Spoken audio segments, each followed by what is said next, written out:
Un télescope par impression 3D, quelle bonne blague!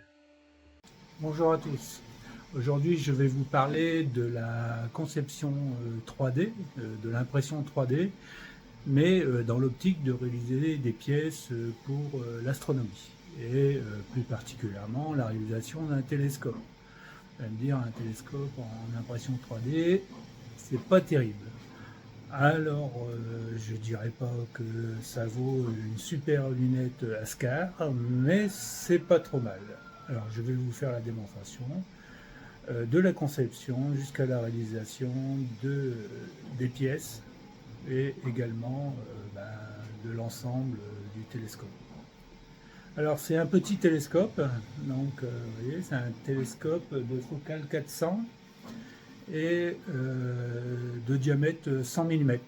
Alors au passage, je fais un peu de publicité pour Saint-Quentin Astronomie, qui est un club d'astro qui marche super fort dans l'Aisne et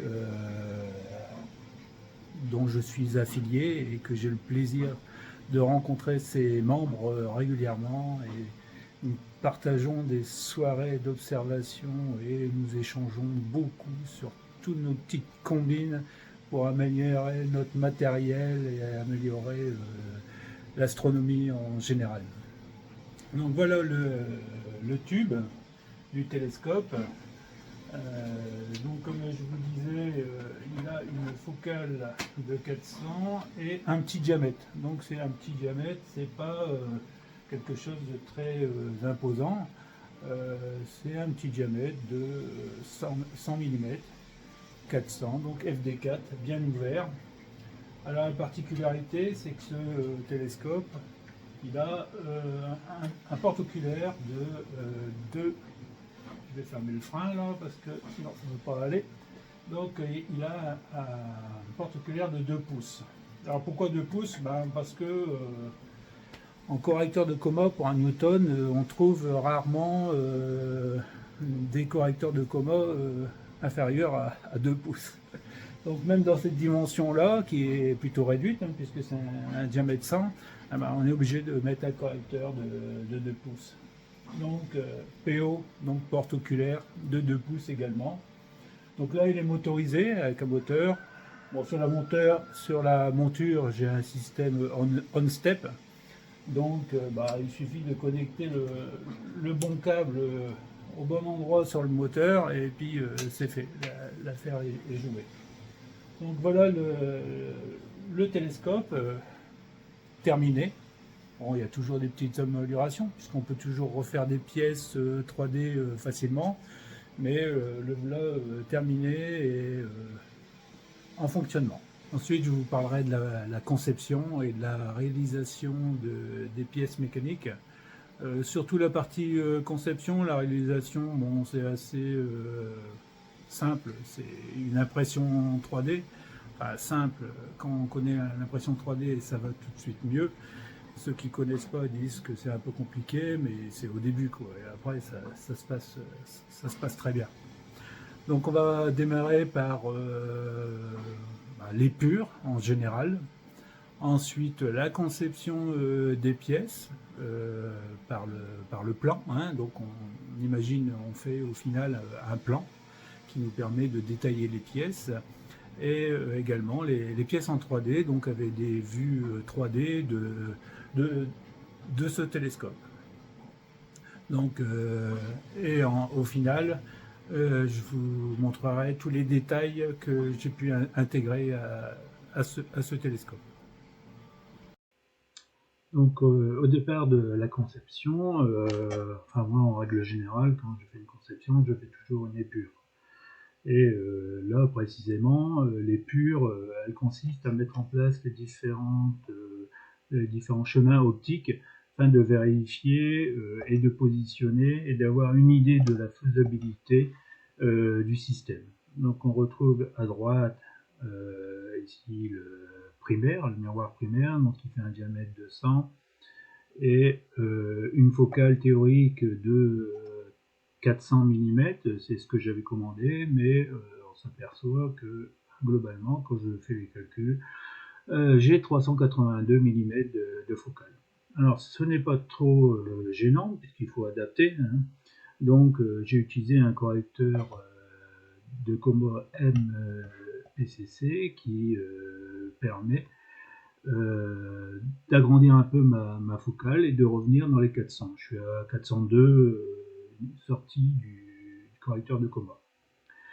Donc les faisceaux lumineux rentrent ici et sont convergés par le miroir primaire qui sont envoyés sur le secondaire. Alors le secondaire n'est pas pile au centre, hein, c'est la conception des Newton hein, qui nous indique de faire ça pour la simple et bonne raison que le faisceau convergent vers ce point-là, hein, en théorie, si on prolonge cette ligne-là, on va jusqu'au point focal, donc à 382. Donc on s'aperçoit qu'il rencontre le secondaire ici avant le faisceau de lumière qui est dans la partie basse. Donc dans la partie basse, le rayon lumineux rencontre le secondaire à un point qui est plus proche de l'axe que à l'opposé. Donc il y a un décalage, alors il y a un décalage à faire sur l'axe, donc verticalement, mais également si on veut respecter un point de centre pile aligné à l'axe du PO, également sur la droite. Donc il faut positionner le secondaire, comme là, il faut calculer le décalage, et ici on a 2,6 mm dans un axe, et dans l'autre axe on a la même valeur, puisqu'on est à 45 degrés, hein, pour envoyer le faisceau perpendiculairement à l'axe du tube. Ensuite on vient positionner les supports, hein, c'est-à-dire qu'on va devoir supporter le porte-oculaire, et on ne peut pas obstruer le miroir primaire, sinon on perd de la lumière. Donc ça, c'est la limite basse pour ne pas obstruer le miroir primaire. Donc on démarre de là, et il faut pouvoir mettre un porte-oculaire hein, qui n'obstrue pas, donc, mais avec un certain débattement pour pouvoir régler. Et il lui faut aussi de la masse, donc de l'épaisseur, pour pouvoir mettre une vis ici à travers et visser par exemple le correcteur de Coma ou l'oculaire ou autre chose. Ensuite, il faut regarder là au point focal, hein, puisque moi j'ai reporté simplement dans cette vue le point focal qu'ici, il se retrouve là, puisqu'il est renvoyé à 45 degrés. Donc au plan focal, il faut regarder si je mets un capteur, quelles sont les dimensions de mon capteur, par exemple 11,5. Si j'ai un grand capteur, il ne faut pas que j'obstrue dans mon chemin, par exemple avec, ça peut être un filtre ear-cut, tout simplement, hein. Un ear-cut, pas de vis, c'est 28,5, mais l'intérieur c'est plutôt du 26-27. Donc là j'avais mis 25 parce que si je mets certains ear-cut, ça obstrue. Donc je regarde si au plan focal, j'ai pas d'obstruction, hein, je n'ai pas de limitation de champ. Donc tout ça, toute cette épure me permet de calculer, donc là on retrouve les 46,5, donc avec ici, ça c'est le correcteur de Coma, et ensuite j'ai un débattement soit un appareil photo, soit une caméra, parce que il faut prévoir les montages, les bagues de montage, et tout ça, ça s'intègre.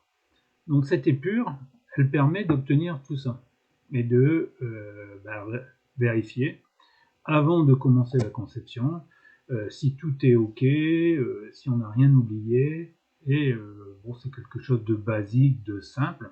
On n'est pas obligé de le faire avec un écran, on peut le faire sur une feuille de papier, au crayon, à la gomme, et puis on fait tous ces calculs comme ça.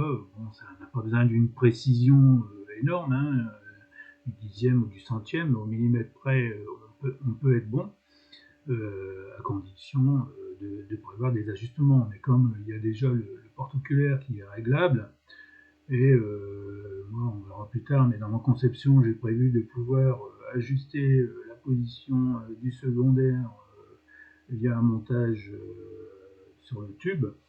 Donc s'il faut corriger après, bah, tant pis, on jette la pièce, on réimprime une pièce. Hein. Pour du 3D, bon, c'est le coût du matériau, c'est le coût de l'utilisation de la machine, mais bon, on a vite fait de refaire une pièce. C'est l'avantage de l'impression 3D.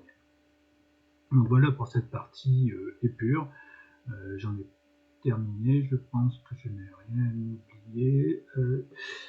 Donc voilà. Donc voilà le télescope 100 par 400, donc diamètre 100 et focale de 400, vu sur le côté. Donc on peut apercevoir à l'arrière le support de miroir primaire, à l'avant le support de l'araignée, ici le porte-oculaire, avec un système d'entraînement par courroie. Le moteur qui entraîne la courroie n'est pas représenté. On voit ici au centre le miroir secondaire. Et en bas ici le sabot pour pouvoir le monter sur la monture équatoriale. Donc si on regarde en coupe, on voit un peu mieux l'intérieur. Donc le miroir primaire. Le support du miroir primaire ne sont pas représentés les ressorts et les vis qui permettent d'ajuster l'orientation du miroir primaire. Ici on voit les parties qui vont venir brider, donc on verra plus tard en vue 3D comment ça se comporte. Et l'arrière avec le fond du miroir, hein, le support de l'ensemble du miroir primaire, qui lui est séparé du corps du tube afin de pouvoir l'ajuster, parce que quand on commande les miroirs, la focale n'est pas forcément strictement respectée, donc il faut pouvoir ajuster à un endroit. Ici on retrouve le secondaire avec son support et l'araignée. On reviendra sur le montage de l'araignée ensuite, avec à l'avant un couvercle de fermeture et qui sert également d'ajustement de l'araignée et de l'orientation bien entendu du secondaire. Ici on voit le système complet du porte-oculaire, donc c'est un système à vis ultra court qui permet d'ajuster la position de l'oculaire pour pouvoir faire de la photo. Dans un encombrement aussi réduit, la partie, si on veut insérer un correcteur de coma et la caméra derrière, il faut pouvoir voir au plus court, donc limiter la largeur ou la profondeur du porte-oculaire. Là, on a refait une coupe dans l'autre sens, donc on voit par la tranche et on voit par l'arrière la sortie porte-oculaire, toujours avec le secondaire qui là est coupé par la tranche. Donc le montage ici de l'araignée avec le support du secondaire, et on voit ici le système que l'on détaillera plus précisément ensuite. En fin de compte, on vient mettre des ressorts ici à l'arrière et on vient avec des vis poussants régler l'orientation du secondaire, la position et l'orientation, c'est-à-dire la position en profondeur et l'orientation angulaire dans les trois axes. Donc voilà pour cette partie-là. Donc si l'on veut réaliser un télescope, donc un projet DIY à fabriquer en impression 3D, il faut la partie optique. Aujourd'hui, on n'est pas capable d'imprimer en 3D les parties optiques, sinon on peut les imprimer, mais ils ne sont pas réfléchissants comme des vrais miroirs, bien sûr. Donc on a le miroir primaire qui est un diamètre 100 et une focale de 400, et le secondaire qui fait environ 35 mm dans son petit côté. Il est dimensionné pour pouvoir intégrer un correcteur de coma dans un espace et un encombrement très réduit, puisque c'est un FD4, donc à ces dimensions-là, c'est très compliqué d'aller loger la suite. Donc pour supporter tout ça, eh ben, il faut un porte-oculaire. Donc là, le porte-oculaire est réalisé de telle façon qu'il comprend ici des logements pour pouvoir mettre des vis poussantes et également des vis tirantes, donc tirant poussant. En fin de compte, c'est une vis tirant et on met un ressort qui fait le rappel. Donc ça permet d'orienter ce miroir par rapport à l'axe du tube. Ensuite, il faut des fixations, donc 3 fixations à 180 degrés, à 120 degrés par contre, et on va venir mettre des petits patins au caoutchouc ici collés, bien entendu, pour éviter les pressions trop importantes et d'abîmer la surface du miroir. Ensuite, il faut un support de secondaire. Donc voilà le support de secondaire. Donc le secondaire est décalé, hein, parce que c'est une conception Newton. Donc j'ai fait un petit rappel après sur les conceptions Newton et la raison du décalage du secondaire. Mais c'est logique, hein. Rien n'est aligné dans un Newton, enfin tout est aligné mais décalé. Voilà. On va réussir à s'expliquer sur ce sujet-là. Alors après, ensuite, pour tenir ça, il faut une araignée. Donc, je fais apparaître l'araignée. Alors, la particularité de l'araignée, c'est qu'il y a 3 plots à 120 degrés également pour les réglages. C'est-à-dire qu'on va venir d'un côté mettre un ressort pour rappeler le mouvement et une vis à l'arrière. Donc il y aura une vis à l'arrière et un ressort à l'avant qui va faire le rappel. Et ça permettra d'orienter par contre le secondaire. En rotation, il sera orienté par la vis centrale, mais en position angulaire, suivant les 3 axes, et ce sera fait par ces 3 plots. Ensuite, il faut un fond pour le primaire. Donc on lui met un fond, et c'est là où on va venir mettre les vis qui vont permettre d'ajuster la position du primaire, pardon, et également de le fixer sur le corps.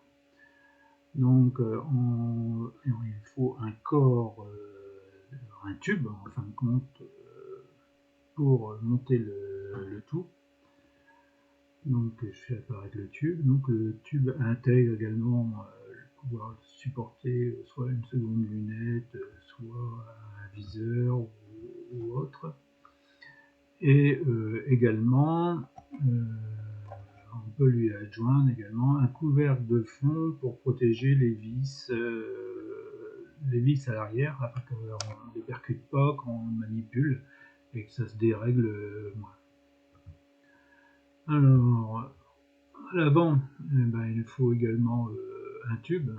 Donc, on va mettre le tube à l'avant. Donc voilà, la partie avant, la partie arrière. C'est plus facile à imprimer et en fin de compte, on les assemble et c'est très rigide. Pour rappel, toutes ces pièces sont faites en PETG, qui est un matériau qui est beaucoup plus résistant que le PLA qu'on imprime plus facilement sur les imprimantes 3D, mais le PETG étant plus résistant et ayant une meilleure stabilité, on utilise ce matériau. Donc voilà l'ouverture qui va servir à mettre et à fixer et à régler le PO, le porte-oculaire. Donc à l'avant, comme je disais, maintenant il faut rajouter un cache, un couvercle à l'avant. Donc voilà le couvercle, et on voit le logement ici pour mettre les vis de réglage qui vont venir pousser avec à l'arrière un petit ressort qui appuiera sur cette face-là. Donc voilà pour cette partie-là. Ensuite, on va mettre, on peut mettre un rail qui va permettre de régler l'équilibrage sur la monture équatoriale. Ensuite, ce qui manque maintenant, c'est la partie PO. Donc, partie PO, il y a une base qui va servir au réglage et à la position angulaire du porte-oculaire par rapport à l'axe du tube. Bien entendu, il faut que tout ça soit bien aligné. Et en l'occurrence, l'axe du PO doit être perpendiculaire à l'axe du tube. Donc pour cela, on met des vis tirant poussant. Donc on voit derrière, on va mettre un petit écrou derrière. Donc celle-ci va être poussante et celle-ci va être tirante. Donc il y en a 3. Donc pour régler suivant les deux axes, c'est-à-dire le long du tube et à 90 degrés du tube. Ensuite, il y a la partie intérieure. Donc là, c'est un coulissement sans rotation. Et on va mettre un PO hélicoïdal. Donc si on ajoute le porte-oculaire réel, donc là c'est le porte-oculaire final, on voit que le porte-oculaire il va glisser dans ses rainures. Donc il va se translater dans ses rainures. Et il y a un pas de vis ici qui va permettre son ajustement en profondeur. Donc on vient ajouter ce qu'on appelle la molette, donc le réglage. Donc la molette, elle a un entraînement GT2, donc pour des courroies, une courroie GT2 pour ceux qui connaissent. Donc cette molette va tourner et pousser le PO dans un sens ou dans l'autre, suivant le sens de vissage. Et bien entendu, derrière, il y a un contre-flasque. Alors le contre-flasque, on a du mal à le voir puisqu'il est derrière, donc là je l'ai mis en surbrillance. Donc on voit le contre-flasque qui lui va permettre de pincer l'ensemble et d'éviter que tout ça ne bouge en translation, car la seule pièce qui doit bouger en translation, c'est le support d'oculaire, porte-oculaire. Voilà. Je pense que là, on a fini la présentation sur l'ensemble. Si il reste par contre la partie moteur. Donc il y a un support ici de moteur. Donc c'est un moteur NEMA 17 tout simple qui vient se loger fixé dans les 4 trous. Donc il est en tête bêche. Il aura un pignon au centre. Et ce qu'on peut montrer également, c'est la courroie. Donc la courroie qui est, voilà, je l'ai représentée là, on voit la courroie, bon elle n'est pas crantée mais bon, c'est une simulation. Donc la courroie elle va venir s'enrouler autour du pignon qui va être là. Et ça va permettre de faire tourner cette molette, enfin cette grande molette, ou cette couronne, hein, comme on veut l'appeler, et qui va permettre d'ajuster en translation le porte-oculaire ici. Voilà pour l'ensemble. Je pense que j'ai terminé toutes les informations que je voulais donner sur ce montage. Donc voilà, après la conception, eh ben, on fait un zoom, pas sur moi bien entendu, mais on fait un zoom sur le télescope. Donc on va partir du porte-oculaire, hein, là où on regarde. Donc ce porte-oculaire, c'est un focuseur hélicoïdal, donc c'est en fin de compte un système de vis. Et en tournant, on approche ou on éloigne, enfin on éloigne ou on rapproche le porte-oculaire. Donc ça c'est motorisé par un moteur, j'en ai parlé. Et ici on retrouve les vis tirants-poussants qui permet de balancer correctement le porte-oculaire par rapport à l'axe du tube. Donc dans ce sens-là et dans ce sens-là bien entendu. Sur la partie avant, donc je vais vous montrer. Donc sur la partie avant, s'il veut bien tourner, voilà. Donc sur la partie avant, on va le mettre un peu plus incliné pour bien voir. On va peut-être balancer différemment le système pour l'avoir pile dans l'axe. Voilà, on voit peut-être un peu mieux là. Ok. Et ici, on va l'incliner. Voilà. Donc, on va également mettre la vidéo pour qu'on voit correctement. Donc, on voit ici 3 vis. Donc, ces 3 vis, elles servent à pousser l'araignée, donc, et à orienter le secondaire. Donc derrière ces vis, il y a des petits ressorts qui rappellent l'araignée. Quand on dévisse, le ressort vient pousser et repositionne dans l'autre sens. Donc en fin de compte, c'est comme un miroir primaire. On a des vis avec ressort et on ajuste en poussant ou en tirant. Donc au centre, on remarque la vis du secondaire qui permet de fixer le secondaire, et ici bien entendu l'araignée. Une fois qu'on a regardé ça, on peut également regarder, on va se mettre dans cette position là, voilà, donc on peut regarder à l'intérieur, donc on enlève le cache qui est tombé, donc, et à l'intérieur on voit le secondaire. Donc le secondaire renvoie dans le fond. Donc la position du secondaire est faite bien entendu avec ces 3 vis et ces trois ressorts. Ensuite, à l'arrière, on va retrouver le miroir primaire avec son support. Alors là, le support est fait séparément par rapport au tube. Tout simplement pour pouvoir l'ajuster parce que les miroirs que l'on commande par exemple en Chine, on commande un 400 et on n'a pas forcément un 400, en l'occurrence j'avais eu un 382, donc avec le correcteur de coma que je mets là, ça me fait du 400, donc je reviens à 400. Donc on retrouve les 3 vis donc qui elles viennent comprimer le ressort et qui rapproche ou éloigne le barillet, ce qui permet un réglage dans les différents sens. Donc 3 ressorts et 3 vis, tout simplement, qui permettent ce basculement. Voilà la conception globale de ce télescope, qui est vraiment simple,